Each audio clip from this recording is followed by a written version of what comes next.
Hello everyone. In today's video, I'm going to go over the receptive views of the visual system. To me, I think this topic is kind of challenging and confusing. So in this video, I'm going to go over some rules that help me to clear the confusion, walk through the concepts of photoreceptive views, and finally, some application. There are three fundamental rules. The first rule is the photoreceptor cells are always hyperpolarized in light, which means they release less glutamate. The second rule is the on-center bipolar cell increases its activities in light.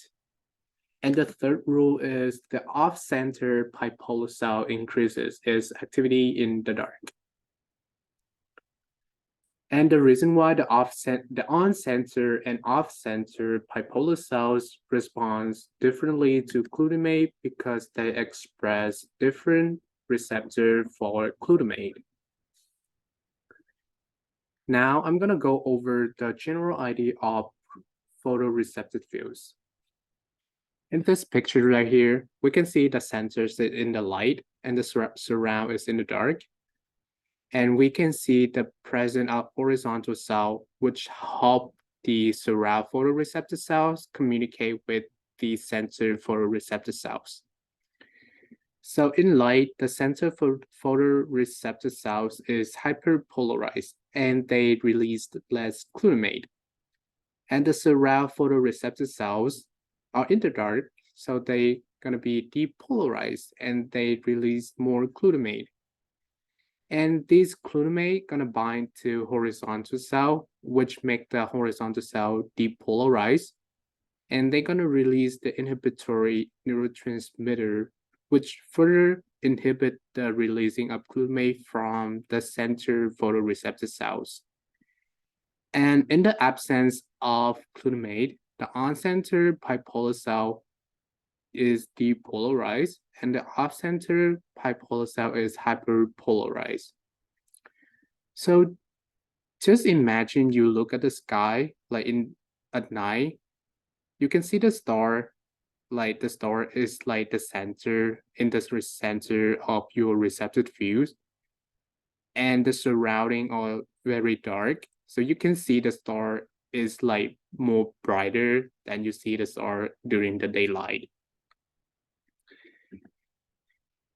And in this example right here, the center is in the dark and the surround is in the light. The center photoreceptor cells is in the dark, so they are depolarized and they release more glutamate. And the surround photoreceptor cells are in the light, so they are hyperpolarized and they release less glutamate. Since there are not enough glutamate to bind to horizontal cells, so they are hyperpolarized and they don't release the inhibitory neurotransmitter.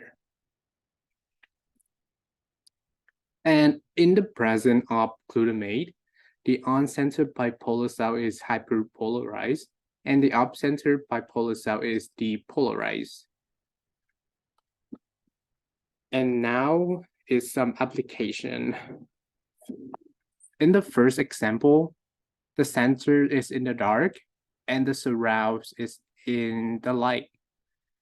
Both on-center and off-center bipolar cell are in unfavored condition, so there are not much activity in the ganglion cells or very low activity.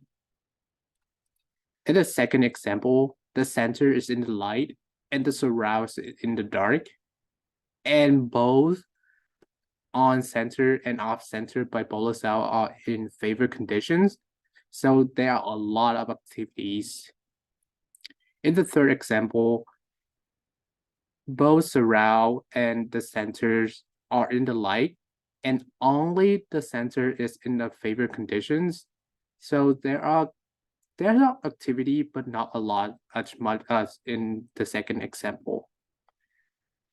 And in the fourth example right here, the center, both surround and center is in the dark, and only the surround is in the favored condition. So there are some activity 2 but is less than 3. Thank you for watching.